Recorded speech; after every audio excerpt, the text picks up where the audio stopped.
பிசாசு ஒன்றே ஒன்று தான் நம்ம வாயிலேருந்து எதிர்பார்க்குறான்.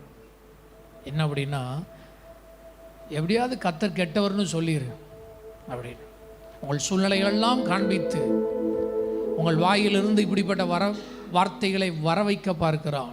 கர்த்தர் சொல்லுங்க, நல்லவர் அல்ல, அவர் கெட்டவர் அப்படின்னு நீ சொல்லிரு அப்படின்னு உங்கள் சூழ்நிலைகளை காண்பிக்கும் பொழுது அவனுடைய தந்திரம் உங்களுக்கு தெரிஞ்சிருக்கணும். ஆமாம், அவனுடைய வஞ்சகம் உங்களுக்கு தெரிஞ்சிருக்கணும்.